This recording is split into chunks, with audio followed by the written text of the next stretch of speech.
So, Liverpool lost. Again. That's 3 out of 4. I don't know, look, it doesn't really matter. I mean, it's the end of the season. It's really a matter of when and not if. So with a loss like this, it just kind of changes the when a little bit rather than the if. And I feel like I can say that now. Even though I'm not 100%, even a part of me inside is going, But in reality, just, it never feels good losing a match. Regardless of the implications and all this sort of stuff. It just doesn't feel nice to lose. So let's talk about it. If I may, a nobody YouTuber, tell Arne Slot how to do his job. I'm going to suggest my... No, Arne, you like this? You take it? You don't like it? Send it right on back. But I think we could do with a bit of a refresh in certain areas. So I'm going to plead my case to Big Arne, which I know you're watching. Anyway, the match. Missed the first half hour.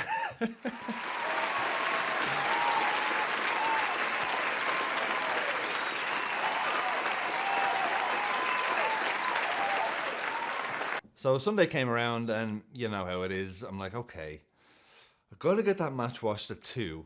It really is peak middle of the day. So I'm like, all right. I cut the grass. I took my toddler on a walk. I took the dog out. Did the laundry. Did it all.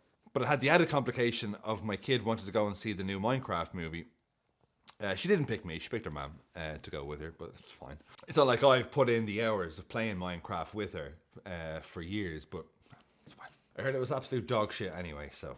But anyway, I'm doing all this just so I can get locked in between 2 and 4. They can't say a thing. My daughter has really gotten into bike riding, literally this week. She doesn't do a lot of exercise and stuff like that, so I was like, fucking yeah, brilliant, yeah, let's go. She had this whole thing planned on Sunday where I go on my run. She wanted to accompany me with the bike. She had her little headphones and she made her own playlist and she was going around and she was loving it. It was brilliant. It was like a real like revelation. I'm looking at the clock. I'm like, that's great. I'm looking at my phone. I'm like, 1:55. That's great, sweetheart. I know it was worth it because then at 2 o'clock I'm like, right, you ready? I'm like, I missed the first couple of minutes. She was like, and we were on this little track thing and she's like, can I do 10 more laps? And I was like,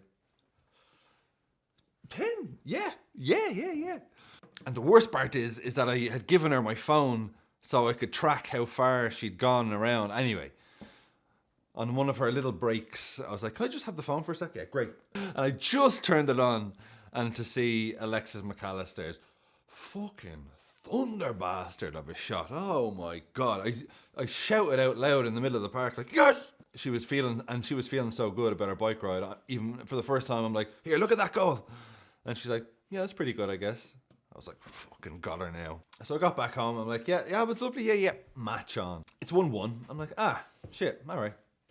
And literally 10 seconds later, I see Robertson just give them the ball. And I felt bad for him. I mean, like, I know I was only talking about Robertson in the last video in a complimentary way. But it was a catalogue from him here where it was, I mean, a kamikaze pass, let's face it, right to their, I don't know who the hell it was, basically just outside the box. Then it's like, okay, the ball's looped up in the air. He doesn't win his header. And then as the shot comes in, it deflects off his back and takes it away from Kelleher to make it 2-1. I was like, fuck's sake. And then a couple of minutes later, they get a third. And you're just like, fuck. So you're thinking then going in at half time, first of all, fucking hell. But then you're like, doesn't even matter. I mean, it doesn't even matter really, you know. And we came out, I'm like, okay, and I'm always doing this when I'm thinking, okay, how are we going to get back into the game? I'm like, I always judge it by time. I'm like, okay, we get one back before 65, we get one back before 80, and then we'll get one in injury time. And that's plausible. I'm like, okay, if we do that and don't concede anymore, then okay.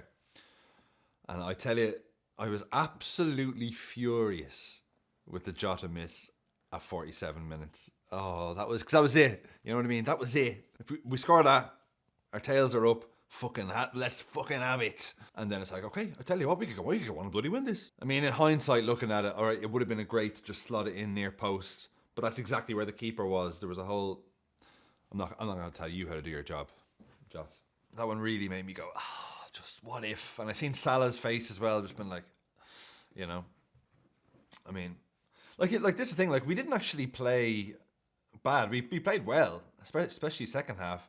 It was just that mad 14 minutes where we just completely switched off at the back.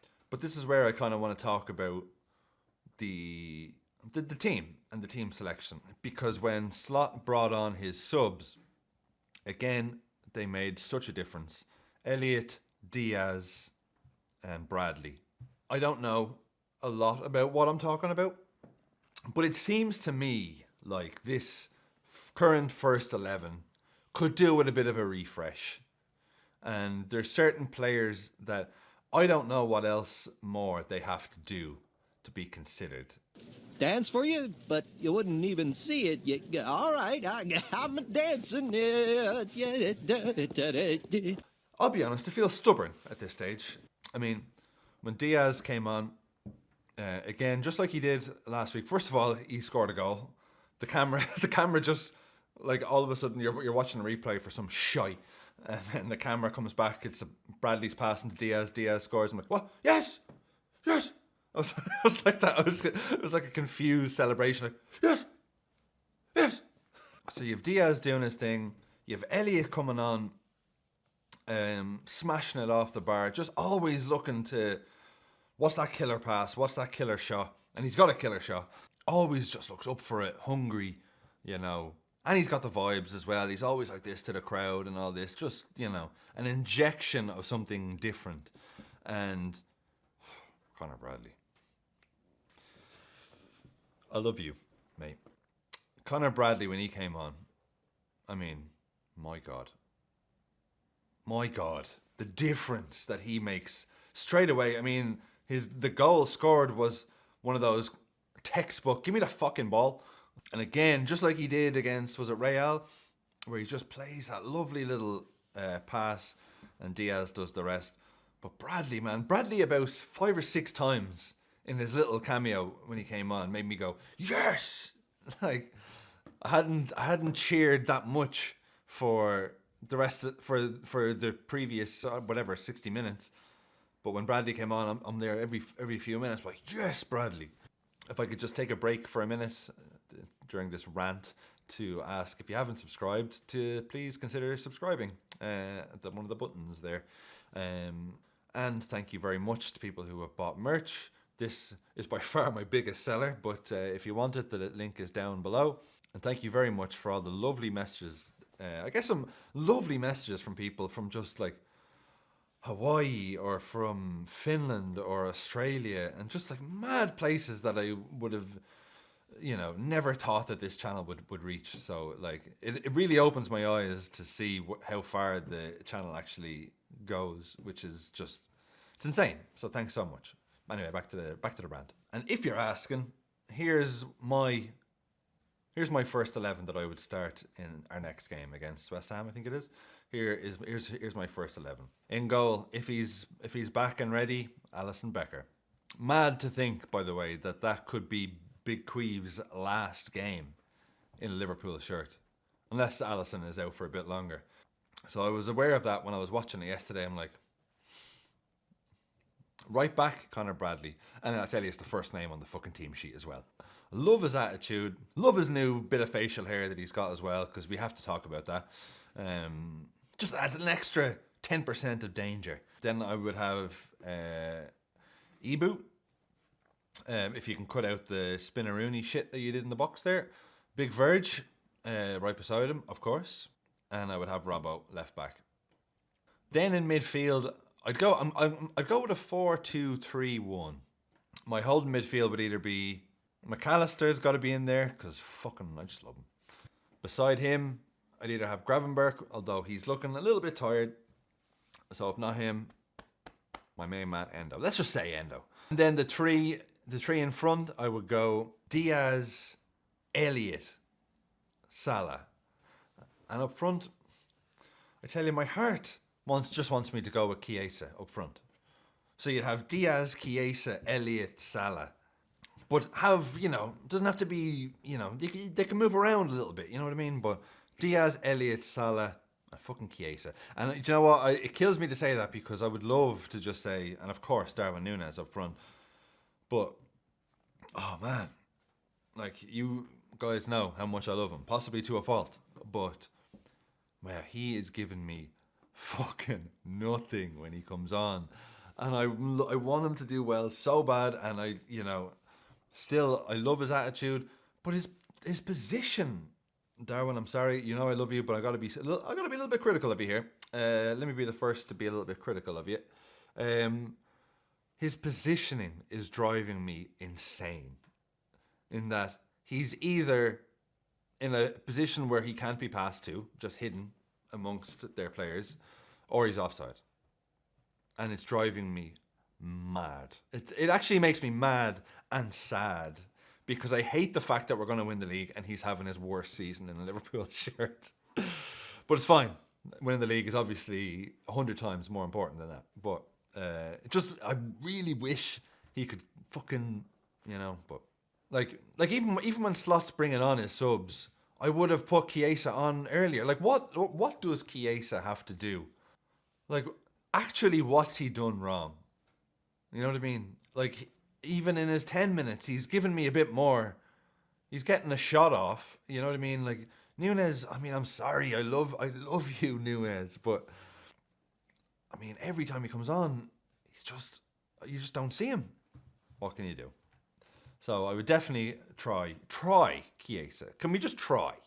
But like I said, it's not a result that makes us say if, it's a result that just makes us say when. And so it wasn't the be all and end all. It's our first away loss of the season, which is mental to say.